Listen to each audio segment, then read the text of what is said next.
어떻게 아직 2분 남았는데요. 노래가 끝났어. 어쩔 수 없어요. 또 다른 우리, 노래 틀 수도 없고. 우리 류길선 목사님 안 아직 들어왔다. 안 들어오셨네요. 이야, 음, 충격적인데. 안녕하세요. 목사님은 그 네, 3시 한 10분에만 들어와도 되잖아요. 그쵸? 네, 네. 아무튼. 그러면 모임 시작하겠습니다. 예, 시간이 되었으므로 2022년 2월 13일 비전 3040 모임을 시작하겠습니다. 찬양 다 함께 부르신 후에 총무 백승화 집사님 기도해 주시겠습니다.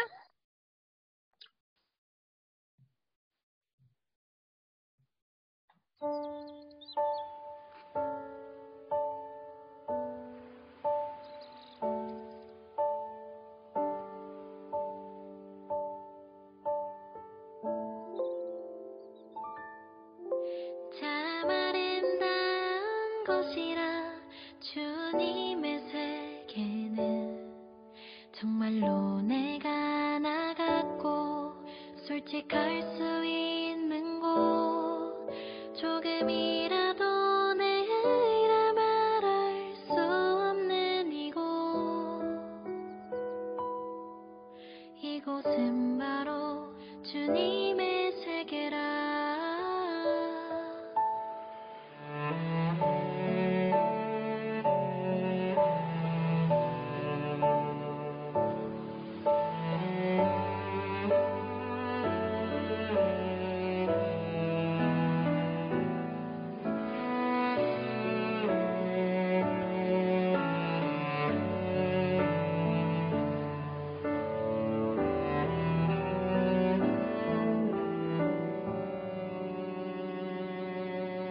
세상은 항상 말하네 그 길이 아니라고 곱디고 온 길이 있는데 왜 힘들게 사냐고 단순한 선택조차 내게 버겁기만 한 곳 그래도 나는 주님만 따르리. 참 아름다워라 주님의 세계는 저절로 모래 못보다 더 고운 데가 주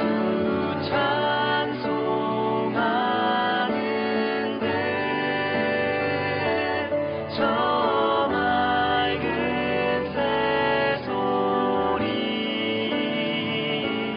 내 아버지의 지으신 그 솜씨 깊도다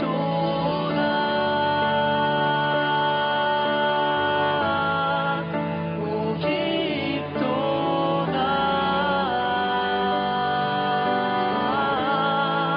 오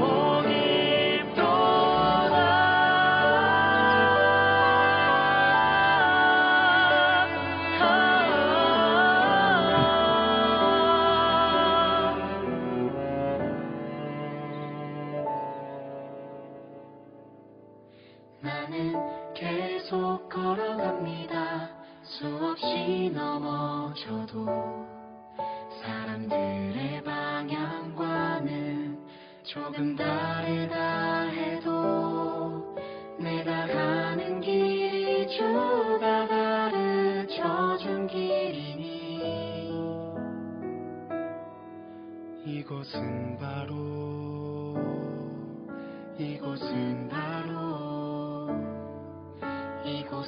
바로 주님의 세계라.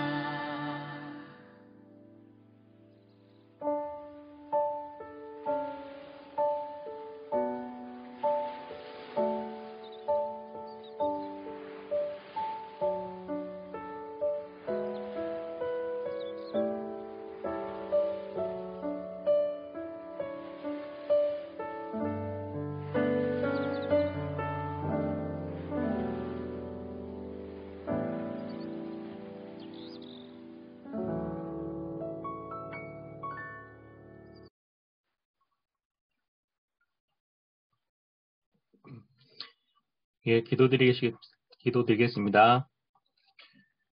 사랑의 하나님, 아버지, 감사합니다. 이 한겨울 한파의 추위보다도 견디기 어려운 이 코로나 시대의 혹독한 환란 가운데에도 우리를 사랑하사 주님의 은혜로 우리의 일상을 보호해 주시고 언제나 더 좋은 예비된 길로 인도해 주시니 그 은혜와 사랑하심에 감사를 드립니다. 주님의 은혜가 가입된 십자가 없이는 하루하루도 살아갈 수 없는 자들임을 주님 앞에 고백합니다. 진정 바라옵기는 이제는 이 코로나가 이 땅에서 종식이 되어서 예전과 같은 소소한 일상의 행복을 허락하게 하시고 그래서 비대면 예배가 아닌 대면으로 본당에서 예전과 같이 서로의 안부와 일상을 나누며 예배에 참석할 수 있도록 인도해 주시옵기를 바라옵고 원합니다. 주님, 우리는 주님의 계획하심과 작정하심 속에 이 코로나 시대를 허락하신 진정한 이유는 알 수 없지만 분명한 것은 그동안 우리가 육적자의 생존의 현실 앞에서 세상과 타협하며 우리가 하나님의 자녀라는 사실과 세상과 구별된 자임을 본분을 잊은 채 그저 세상에 주는 달콤함으로 물들어가는 우리의 일상을 지켜보시고 이 시국을 허락하시사 각자의 삶 속에 우리 자신을 뒤돌아보게 하시고 그래도 우리를 사랑하시사 우리의 거룩을 완성하시려는 주님의 뜻을 이제 조금은 알 것 같습니다. 주님, 이렇게 우리는 연약하여 언제든지 주님의 은혜를 떠나 죄를 지을 수 있는 자임을 고백하고 회개합니다. 부디 용서해 주옵시고 진정 바라옵기는 주께서 동행해 주실 때에 주님의 뜻을 분별할 수 있는 지혜를 주셔서 내 안에 나라는 오만한 질그릇이 깨지게 하시고 그 속에 감추어진 주님의 사랑과 은혜라는 보배를 경험하게 하시사 그 합당한 뜻대로 살아가게 하시고 늘 평안과 기쁨과 감사와 찬양이 넘치는 은혜의 삶을 통해 함께 나누며 하나님을 기쁘게 하는 삶을 살아갈 수 있도록 우리의 삶을 축복해 주시고 인도해 주시옵소서. 항상 우리 3040 회원들의 영육 간의 강건함을 위해 사랑으로 기도해 주시고 이끌어 주시는 유길선 목사님이 주님의 말씀 전할 때에 충만한 은혜 주시사 능력의 말씀 증거하게 하시고 하나님의 말씀이 선포될 때마다 우리의 심령이 새롭게 거듭나는 귀한 은혜의 시간이 되도록 인도하여 주시옵소서. 감사드리오며 이 모든 기도와 간구를 살아계신 예수님의 거룩하신 이름으로 기도합니다. 아멘. 아멘. 류길선 목사님 말씀 전해주시겠습니다. 네, 오늘 말씀은 마태복음 9장 9절에서 13절 말씀입니다. 한번 같이 찾아보겠습니다. 마태복음 9장 9절에서 13절 말씀. 한번 제가 먼저 읽고 기도하겠습니다. 음소거를 해제해 주시고 읽어볼게요. 예수께서 그곳을 떠나 지나가시다가 마태라는 사람이 세관에 앉아 있는 것을 보시고 이르시되 나를 따르라 하시니 일어나 따르니라. 예수께서 마태의 집에서 앉아 음식을 잡수실 때에 많은 세리와 죄인들이 와서 예수와 제자들과 함께 앉았더니 바리새인들이 보고 그의 제자들에게 이르되 어찌하여 너희 선생은 세리와 죄인들과 함께 잡수시느냐. 예수께서 들으시고 이르시되 건강한 자에게는 의사가 쓸데없고 병든 자에게라야 쓸데있느니라. 함께 너희는 가서 내가 긍휼을 원하고 제사를 원하지 아니하노라 하시는 뜻이 무엇인지 되라. 나는 의인을 부르러 온 것이 아니오 죄인을 부르러 왔노라. 아멘. 아멘. 자, 우리 한번 인사해 보겠습니다. 환영합니다. 축복합니다. 환영합니다. 예, 축복합니다. 환영합니다. 예. 예, 우리 3040은 정말 제가 항상 이야기하는 것처럼 너무 좋다. 예, 너무 좋은데 3040 분들 얼굴을 보면요. 두 가지가 생각이 나요. 첫 번째는 은혜가 있다. 3040 보니까 참 다 이렇게 복스럽게 생기셨어요. 아주 은혜가 넘치고 또 미소가 있습니다. 너무너무 좋고 두 번째는 좀 피곤해 보여요. 예, 많이 이렇게 많이 좀 타이어드해 보이는데 아마도 이 3040 나이가 그래서 그런 것 같습니다. 저도 이 40대라다 보니까 피곤을 많이 느끼거든요. 자기 전에 너무 피곤해서 이제 침대에 누우면 아들이 옵니다. 첫째가 이제 5학년인데 그 아이가 오면은 제가 그래요. 야, 아들아, 발 좀 주물러줘. 예, 태권도를 한때 다녔었는데 거기서 발 주무르는 방법을 배워온 거예요. 그래서 발 좀 주물러줘 하면 뭐 이렇게 너무 시원합니다. 그래서 너무 시원하면 잘한다고. 그러면 이제 둘째가 딸내미가 와가지고 자기도 아빠 주물러 준다고 어깨를 주물러요. 네, 목을 주무르는 게 아니라 이 목을 조르는 수준이에요. 예. 그렇게 하는 게 아니라 좀 조르지 말고 이렇게 꾹꾹꾹 눌러봐. 알겠다고 한 또 졸라요. 여하튼 이 3040 역경과 고난 속에서 삶의 무게를 감당하고 있습니다. 오늘 말씀을 통해서요. 하나님께서 우리 3040 모든 분들에게 용기와 위로 주시기를 기원합니다. 본문에는 아주 특이한 장면이 하나 나와요. 마태복음 9장 9절 상반절에 예수께서 그곳을 떠나 지나가시다가 마태라는 사람이 세관에 앉아 있는 것을 보시고, 네, 어떻게 보면 너무나 당연하게 보이는데 실상 예수님 주변에 모였던 사람들의 모습들을 생각해 보면 매우 특이합니다. 대부분의 사람들은 예수님에게 몰려들었어요. 궁금하잖아요. 또 맹인들 같은 경우는 앞을 보지 못하는 상태에서는 소리라도 질렀습니다. 근데 마태는 예수님이 지나가시는데 세관에 앉아 있는 거예요. 자, 왜 그랬을까? 몇 가지 이유를 생각해 보면 먼저 마태가 세금 거둔 일에 열심이었다고 생각해 볼 수 있습니다.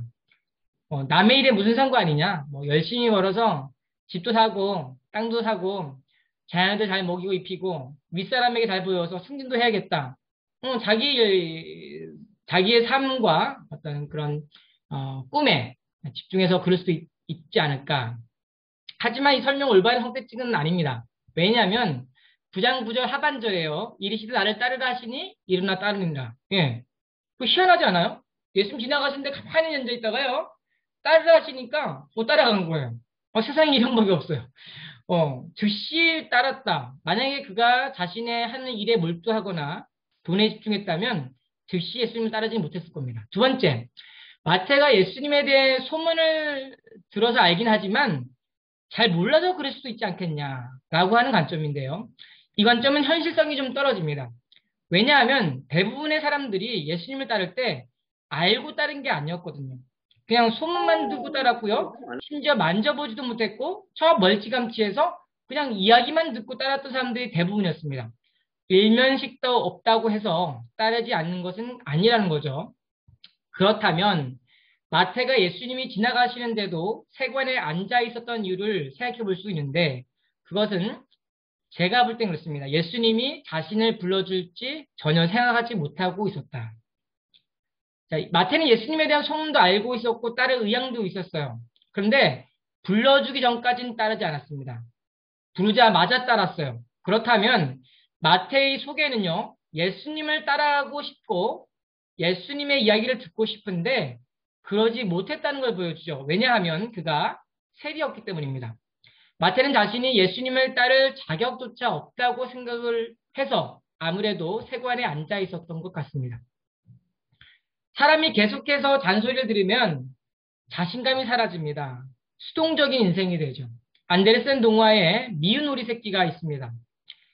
우리랑 다르다고 비판하고 왜 그렇게 못생겼는지 또는 왜 이렇게 행동하는 게 굼뜨냐고 비교를 당했죠. 그 미운 오리 새끼의 마음이 참 어려워집니다. 나는 버림받은 존재, 아무짝에도 쓸데없는 존재. 원래 백조거든요. 그런데 본인이 마치 오리조차도 안 되는 그런 존재로 이해하고 우울해하고 낙담을 하는 것을 보게 돼요. 우리 인생도 그렇습니다. 비록 우리가 세리라는 직업을 가지고 있지는 않지만 비교를 당하고 또 비교하며 사는 세상을 살고 있습니다. 출생 배경이 다르고 출신 대학교로 비교당하고 심지어 직장 연봉으로도 비교당하며 살아요. 남편의 연봉을 친구 남편의 연봉과 비교를 하는 경우도 있어요. 그런가 하면 어떤 분은 그런 말을 하는 거예요. 요즘 남편들 중에 아내가 일을 안 하기를 원하는 사람도 있습니까? 다시 요즘 남편들 중에 아내가 일을 안 하기를 원하는 사람도 있습니까? 자, 다른 아내들은 다 일하는데 우리 아내는 일한다고 비교하는 사람들도 있다라는 얘기죠. 엄친아라는 줄임말이 있습니다. 엄마 친구 아들, 친구의 자녀와 우리 아이를 비교하죠. 아이들이 잘하라고 동기부여라고 한 이야기인데 그 이야기를 들으면 아이들은요 불행해지는 거예요. 삶이 불행해지는 겁니다. 예수님은 그 모든 비교의식, 열등의식, 죄책감으로 짓눌린 마음을 단 한 번의 행동으로 회복시키십니다. 마태복음 9장 10절 예수께서 마태의 집에서 앉아 음식을 잡수실 때에 많은 세리와 죄인들이 와서 예수와 그의 제자들과 함께 앉았더니 유대 문화에서 음식을 먹는다는 거 같은 형제 자매라는 뜻을 가지고 있어요. 그런데 꼭 유대 문화뿐만 아니라 한국 문화도 그래요. 여러분 한국에서 겸상을 한다는 말이 어떤 의미입니까? 친해지고 싶다는 거죠. 처음에 세리와 죄인들은 예수님의 모습을 이해하지 못했을 거예요. 왜냐하면 왜 우리와 같이 식사하지? 다른 사람들 우리 다 싫어하는데 손가락질하고 욕하는데 내가 봐도 내가 한심한 인생인데 왜 그렇게 하실까? 이해가 안 되는 겁니다. 또 같은 행동을 두고 바리새인들도 이해를 못했습니다. 그들 보기에 세리와 죄인들과 함께 먹어야 할 이유가 없는 거예요. 왜요? 상당히 자존심 상하는 일이거든요. 기분 나쁜 일입니다. 내국노랑 같이 겸상을 한다는 거 있을 수 없는 일이죠. 그러니까 그들이 생각한 유일한 이유가 뭐냐니까 음식을 즐기는 사람이구나. 이거밖에 답이 없는 거예요. 마태복음 9장 11절 바리새인들이 그의 제자들에게 이르되 어찌하여 너희 선생은 세리와 죄인들과 함께 잡수시느냐. 어찌해서 저 세리와 죄인들과 함께 잡수시느냐. 여러분 마태복음은 유대인들을 향하여 쓴 복음입니다. 그래서 가급적이면 유대인들의 문화와 그 사람들의 반응들을 정중해줘요. 그게 잡수신다라고 표현했는데 누가복음은 이방인을 향한 복음이죠. 그러다 보니까 유대인들에 대하여 있는 그대로 표현을 해요. 누가복음 5장 30절 너희가 어찌하여 세리와 죄인들과 함께 먹고 마시느냐. 먹고 마시느냐. 먹고 마신다는 표현은요. 흥청망청 먹는 식탐을 가리킵니다. 그러니까 바리새인들은 예수님이 세리와 죄인들과 함께 먹는 거 이유가 한 개밖에 없는 거예요. 아, 음식을 너무 좋아해서.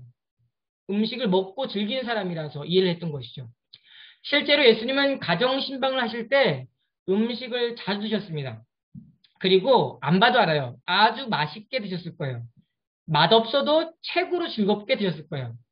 왜냐하면 세리와 죄인들이 혹시라도 마음 상할 일이 있을까 노심초사하셨기 때문입니다. 예수님은 세리와 죄인들의 마음을 위로하기를 원하신 거예요. 그들에게로 가서 내가 너와 같은 형제 자매야. 내가 너의 고민을 들어주고 싶어. 너의 고민이 뭐냐 도대체. 그거 이야기하고 싶고 들어주고 싶어서 가셨다라는 거죠. 예수님은요 말로만 위로하는 분이 아니었어요. 100마디 말보다 한 번의 행동을 하시는 분이셨습니다. 그 한 번의 행동으로 모든 것을 바꾸셨어요. 자 보세요. 세리가 마태가 세관에 앉아서 예수님 지나가시는데 안 따라갔습니다. 그런데 예수님이 음식을 먹으니까 어떠한 일이 일어납니까? 다른 죄인들이 자발적으로 예수님께 다가오기 시작합니다. 누가 오라고 하지 않았어요. 그냥 음식 한 번 먹은 것 뿐인데 사람들이 예수님께 모여들기 시작했다는 거예요. 무슨 말입니까? 음식 한 번 함께 먹어주는 것 자체가 그들에겐 최고의 위로였다는 것이죠. 한국 사람들은 위로에 좀 서툰 것 같습니다. 문제가 일어나면 왜 이 문제가 일어난지에 관심을 둬요. 자, 여러분들은 남편, 자녀 또는 아내가 힘들다고 말하면 어떻게 이야기하세요? 남편이 나 힘들어 라면 이러면 어떻게 이야기하십니까? 아내가 이것 때문에 속상한 일을 이야기를 해요. 남편분들은 어떻게 대답하십니까? 우리 어렸을 때 보면 이런 이야기를 자주 듣고 살았던 것 같습니다. 예를 들면 인생은 원래 힘든 거야. 그죠? 이 세상에 힘들지 않고 되는 게 뭐가 있냐? 너만 힘드니? 나도 힘들다. 그죠? 다른 사람도 다 그렇게 똑같이 힘들게 살아. 그렇게 약해서 어떻게 이 세상 살아갈래? 그렇게 말을 할 때가 있어. 자, 근데 사람들이 어떤 일을 힘들다고 불평할 때는 그것을 좀 알아주고 자신의 마음을 좀 이해해 주기를 원하시는 거거든요. 근데 그게 잘 안 돼서 가정에서 부부싸움으로 번질 때가 있습니다. 신앙생활도 마찬가지죠. 여러분 30 청년들은요. 정말 많은 것들로 고민하고 괴로워합니다. 우리가 40대 나이 드신 분들은 지나고 나니까 별거 아닌 건데 그분들은 정말 현실적인 문제로 고통을 해요. 이성 문제로 힘들어하고요. 죄와 씨름하며 살고요. 또 예배를 빠지고 싶은 생각이 드는 사람도 있습니다. 자, 40은 어떠십니까? 직장 생활하면서 술 문제로 고민이 돼요. 안 해야 하는 건 맞는데 사회생활에서 술을 안 하는 것으로 피해볼 때가 많이 있습니다. 어떤 분은 술을 안 해서 승진을 못했다고 그래요. 실질적으로 제가 아는 공무원이 그 얘기를 하시더라고요. 술을 안 먹어가지고 다른 동기들은 빨리 승진했는데 이분만 승진 못했다고 이야기를 하더라고요. 이 관계가 되게 중요한 모양입니다. 또 직장 생활하다가 상사가 힘들게 하면 어떻게 생각이 듭니까? 그만두고 싶어요. 아, 내가 여기 없으면 갈 데가 없냐. 그만두고 싶어요. 근데 생각해보니까 나이도 들고 정말 갈 데가 없는 것 같아요. 그만두자니 학원비가 생각이 납니다. 아이 학원을 보내겠는데 못 보내겠어요. 그러니까 그만두고 싶어도 못 그만둡니다. 자, 직장 생활로만도 벅찬데요. 또 교회 봉사도 해야 되죠. 그죠? 우리 특별히 동도교회는 교회 봉사도 한두 군데 하지 않죠. 2개, 3개 기본으로 하는 분들 많이 계신데 참 어려운 일들을 다 감당하고 계십니다. 되게 존경해요. 또 작은 교회를 섬기는 교사들 보면요. 많이 시험 들고 상처받는 분들 많이 계십니다. 일장백을 해야 되고 열심히 해도 변화가 되는 게 없고 새로운 게 없고 열매가 안 나타납니다. 그러면은 이제 소진하게 되고 그것이 반복이 되면 매너리즘에 빠지게 돼요. 이렇게 우리 3040이 또 이 그리스도인들이 현실에서 보이지 않는 영적 전투를 하며 살아가고 있어요. 이게 여러분들입니다. 이 특별히 3040 예배를 드리고 있는 여러분들은 정말 뽑은 사람들 중에 정말 뽑은 분들이 이 자리에 계신 거예요. 정말 그래요. 그런데 들려오는 이야기는 누가 알아주지 않아요. 열심히 했는데 당연한 것으로 이야기하는 거예요. 그럼 어떤 생각이 듭니까? 마음이 서운하고요. 일하고 싶은 마음이 싹 사라져요. 내가 이번 연도만 지나면 다음부터는 안 할 거야. 이런 마음이 하루에도 수십 번 왔다 갔다 합니다. 위로에 섰던 우리들에게 예수님은요. 위로의 원리를 알려주십니다. 위로의 원리는 문제를 바라보는 인식을 바꾸는 것입니다. 마태복음 9장 12절 13절 예수께서 들이시고 이르시되 건강한 자에게는 의사가 쓸데없고 병든 자에게라 쓸데있느니라. 너희는 가서 내가 긍휼을 원하고 제사를 원하지 아니하노라 하신 뜻이 무엇인지 배우라. 나는 의인을 부르러 온 것이 아니요 죄인을 부르러 왔노라 하시니라. 여러분 건강한 자에게는 의원이 쓸데없고 병든 자에게 쓸데있다. 당연한 말이죠. 당연한데요. 놀라운 말이에요. 놀라운 말. 이 말씀 속에서 우리는 의사와 환자 사이에 던져야 할 근본적인 질문을 발견하게 됩니다. 사람과 사람 사이에 던져야 할 근본적인 질문이 여기서 나와요. 자, 의사가 환자를 보고요. 이렇게 말한다면 생각해 보십시오. 너 왜 병이 걸렸냐? 뭘 잘못했길래 이 병이 걸려왔냐? 이렇게 묻는다면 그 의사는 훌륭한 의사가 아닙니다. 의사는 이미 그 환자의 병을 알고 있어요. 의사가 환자의 그 병명을 모르면 의사가 아니죠. 병이 왜 걸리는지도 알겠죠. 그렇죠. 원인과 결과가 있으니까. 그러니까 그 문제를 가지고 나온 의사에게, 환자에게 너 그거 왜 먹었어? 왜 그렇게 해가지고 병에 걸렸어? 이렇게 따지는지 안다는 거예요. 그건 의사가 아닙니다.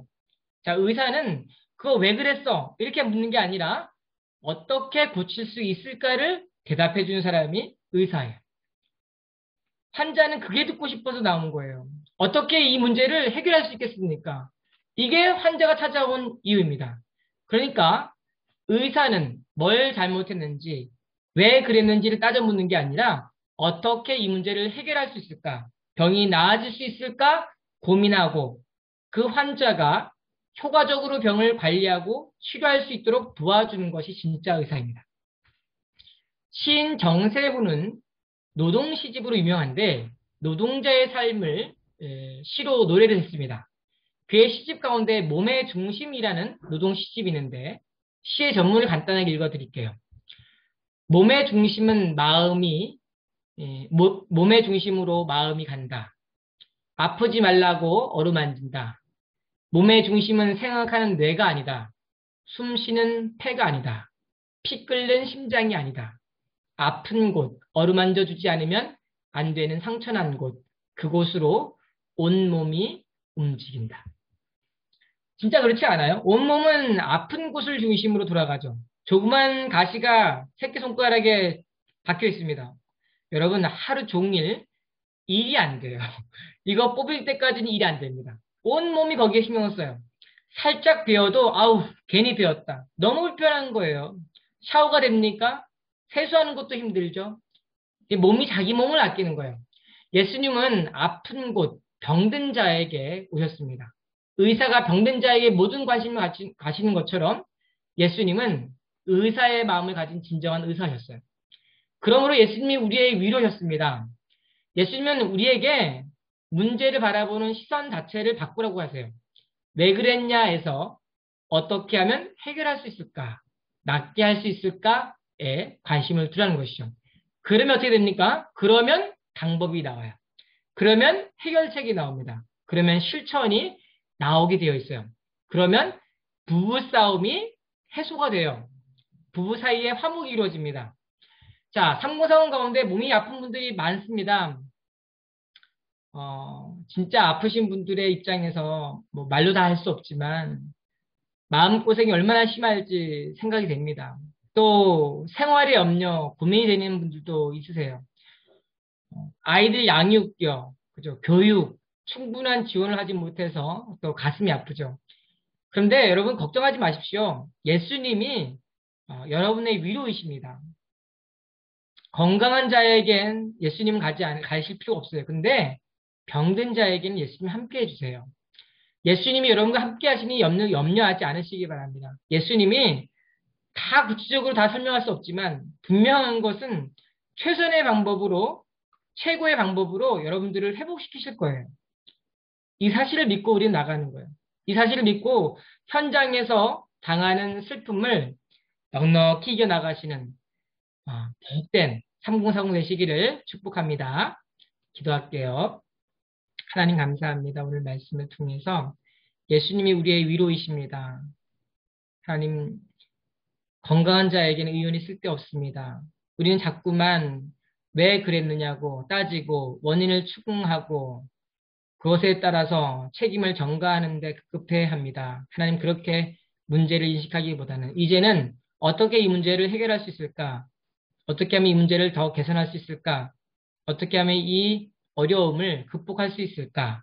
거기에 초점을 맞추고 우리의 삶 가운데 참된 위로이신 예수님을 경험하고 또 그와 같은 은혜를 우리 주변에 있는 사람들, 남편, 아내, 자녀, 직장에서의 회사 동료들에게 흘려보낼 수 있도록 도와주시옵소서. 이제는 우리 주 예수 그리스도의 은혜와 하나님의 무한하신 사랑과 성령님의 감화감동 위로하심이 주의 말씀을 듣고 주님 너무나 힘들지만 예수님 나와 함께 계심으로 제가 위안이 됩니다. 위로가 됩니다. 주님 저와 함께 해주십시오. 믿음으로 기도하는 3040 머리 위에 이제로부터 영원토록 함께 계실지어다. 아멘.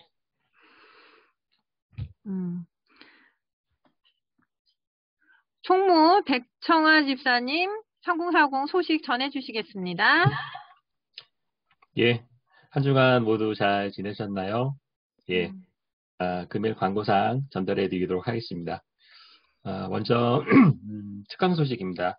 지난주 말씀드린 바와 같이 2월 마지막 주인 2월 27일에는 여러분이 손꼽아 기다리셨던 2022년도 3040 첫 특강이 시작됩니다. 특강 강사로는 총신대 조식신학 교수님이신 윤형철 교수님을 모시고 하나님의 성품을 믿는 창조와 섭리의 이중주라는 제목으로 특강을 진행해 주실 예정입니다. 3040 회원뿐만 아니라 관심 있는 모든 성도님들이 많은 참여를 바랍니다. 추가로 전해드릴 광고사항이 전달받은 게 있는데요. 계속 말씀드리도록 하겠습니다. 다음으로 전도폭발 훈련생 모집 공고에 대한 소식입니다. 다가오는 3월 8일 화요일이 되겠고요. 전도폭발 훈련이 진행될 예정입니다. 신청 방법은 한성문 목사님께 직접 전화 또는 문자로 신청을 해주시거나 본당 1층 로비에서 신청표를 작성하셔서 신청함에 넣어주시면 접수가 되오니 참고해 주시고 진행해 주시면 되겠습니다. 그리고 2022년도 상반기 평신도 훈련원 개강에 관한 소식입니다. 3월 2일 수요일부터 2022년도 상반기 평신도 훈련원 줌 실시간 강좌가 개설될 예정에 있고요. 신청하신 분들은 실시간으로 강의를 들으실 수 있습니다. 단 주일 오후 1시에 개설될 예정인 성경 파노라마는요. 비전홀에서 대면으로만 진행될 예정이니까 참고해 주시기 바랍니다. 마지막으로 2020년도 연초부터 상공사원 개인 신방이 계속 진행되고 있습니다. 목사님과 회장님 그리고 교육부장님께서 함께 회원 신방을 소개해주고 계신데요. 혹시 신방을 원하시는 회원분 계시면은 목사님 또는 교육부장님께 말씀해 주시기 바랍니다. 이상입니다. 감사합니다. 한 가지만 그 신방 그 받는 거를 부담스러워 하실까 봐 그러는데 따로 뭐 이렇게 준비할 게 없으십니다. 예. 저희가 선물을 들고 가요. 예. 그렇게 생각해 주시면 되겠습니다. 네, 감사합니다. 밥 드시고 싶으신 분들은 이야기하십시오. 밥은 같이 안 먹어요. 뭐 회장님 더 말씀 없으셔요? 네. 네. 줌으로도 상담을 너무 보기 싫으시면 줌으로 할 테니까 줌으로라도 요청하시면 돼요. 네, 안 하는 것보단 나은 것 같아요. 그게. 네, 네. 네. 아무튼 2월 27일 특강을 위해서 기도로 준비해 주시고요. 또 저희들 소속되어 있는 각 부서에서 대대적으로 홍보 부탁드리겠습니다. 예, 조별단은 갖겠습니다.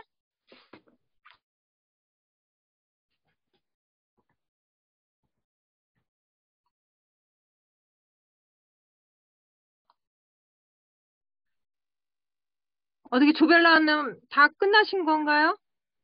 중간에 끝났겠죠. 예. 다 들어오셨죠? 패송 부르시고 표어 외치고 모임 마치겠습니다. 네.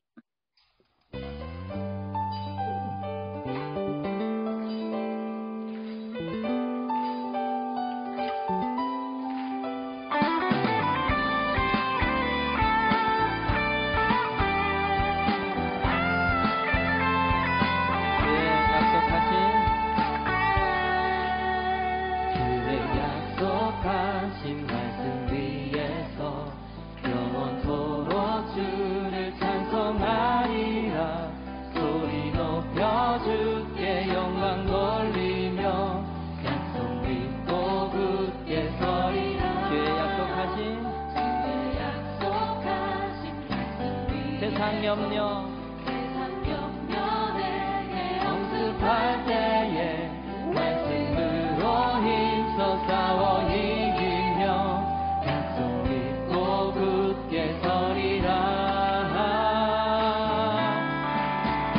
성령의 검을 들고 구원의 툴을 쓰고 믿음의 방패와 진리의 띠로 말씀 위에 굳게 서리라. 성령의 검을 들고 구원의 툴을 쓰고 하나님의 말씀을 가지라.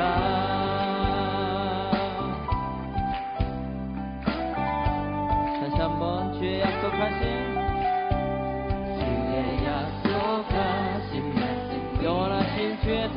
영원하신 주의 사랑 힘입고 성령으로 힘써 싸워 이기며 약속 믿고 굳게 서리라. 주의 약속하신 말씀 위에서 성령 인도하는 대로 행하며 주의 품에 항상 안식 얻으며 약속 믿고 굳게 서리라.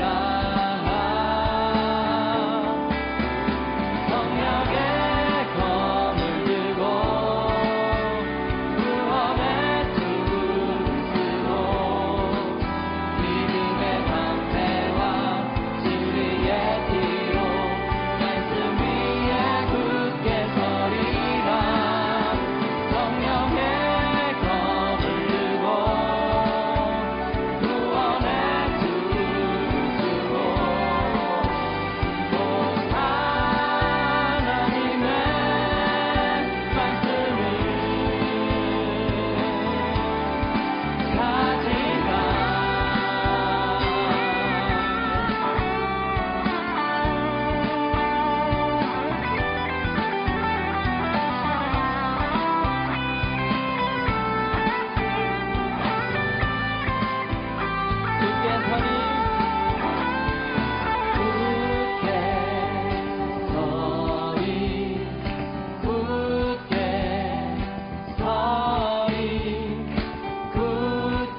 팀장님, 네. 표 선창해 주시죠. 아, 뭐지? 회복! 회복. 회복! 회복! 회복! 아이고, 회복! 회복! 회복. 어머나. 성경으로 돌아가자. 보세요. 아유, 한 번만 해주세요. 다시 해볼게요. 회복! 성경으로 성경으로 돌아가자. 돌아가자. 아주 잘 보내세요. 안녕히 계세요. 사랑. 네, 이석 시스터님 수고 많으셨습니다. 네, 감사합니다. 감사합니다. 수고 네. 수고하셨습니다. 네, 수고 많으셨습니다. 아우, 아쉽다.